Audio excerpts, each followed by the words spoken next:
Over the years, RaceSimStudios have proved themselves to be one of Assetto Corsa's best modding teams, bringing quality models and unparalleled force feedback onto their creations. It's quite simple really.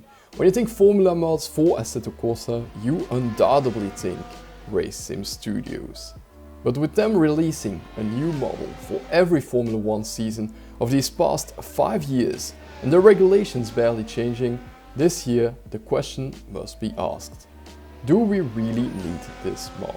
Hi, my name is Scott and welcome to a new video. Today we're reviewing the brand new RSS Formula Hybrid 2021 mod, putting it side by side with its 2020 counterpart and asking what the differences are and if this new mod is worth the investment. The real-life F1 regulations' most major change has been the reduction of the floor space allowed at the back of the cars.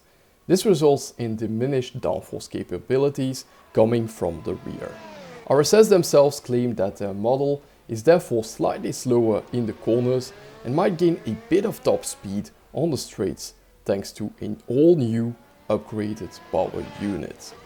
I put these claims to the test by using a track I optimized to the limits of my own performance last season and used the same setup on both the 2020 and 2021 Formula Hybrid models. From what I could feel, there is definitely a big difference between the two mods, and I'm not even gonna mention the difference in visuals here. These are top notch as always. The reduced downforce can definitely be felt as the car understeers a lot more into the corners, which, depending on your driving style, is actually a good thing. The 2020 mod tended to be a tad aggressive, oversteering at every hint of an over-optimistic throttle use. The 2021 model is much more forgiving on that aspect, allowing the driver to apply throttle inputs much quicker. This is truly a night and day difference, and although I've never driven an F1 car, in my opinion this is a step in the right direction. The 2020 model would oversteer even as high as 4th gear, forcing you to be very wary of the line you would take into the corners. Shallow lines in slow sections were almost guaranteed to keep even the most experienced drivers on their toes. On the flip side, the newer model, although it allows for more aggressive inputs, when you do go over the limits, the car snaps very quickly, making it almost impossible to catch the car in the event of a spin. So, make sure to respect the car or it might bite you. The way these cars handle curbs is also quite different. The 2021 Formula Hybrid really didn't like me using curbs at low speeds, but this might be due to the setup not suiting my angle of attack.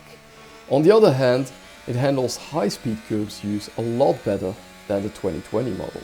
The car sticks to the road no matter how hard you attack curbs, and I personally think that's a good thing. Undoubtedly, this comes from the more understeering nature of the beast. The final upgrade brought to the 2021 model are the way tires react to heat. I felt like tires would retain their temperatures for much longer than in the 2020 version, although without ever overheating quite as much. Some people have voiced their struggle to bring heat into the tires, but I believe this might be down to the track used and the type of setup tweaks applied. RSS themselves recommend hot pressures to be at 22 psi for optimal grip, although this is, as always, dependent on track conditions. To summarize the differences between the two cars, I'd say that the 2020 car was an untamed beast that would sometimes act a bit capricious, making you drive with more care than should be expected of you. The 2021 model is much tamer, letting you explore the speeds of an F1 car without needing to act as if you were driving on eggshells. The underlying physics have been changed just as much as the outside look, and just like that, the guys at RSS showed once again their mastery of open wheel cars. If you already have the 2020 mod and you enjoy the thrill of fighting the car, then I'm afraid you might find this year's car a bit boring. For every other F1 fan, this is a must buy. It's predictable and efficient, yes, even more so than last year's car. Personally, I think this newer model will probably only be about 1 second slower on shorter circuits in qualifying pace, while on race pace some drivers might actually benefit from this car being more stable. But at the end of the day, this is all just my opinion, so what are your thoughts?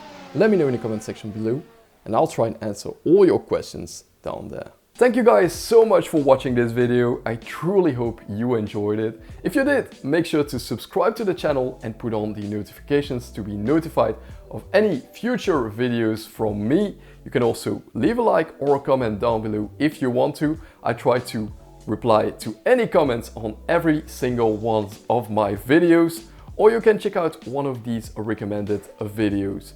Anyway, have a wonderful day guys, and I'll see you space racers in the next one. Goodbye.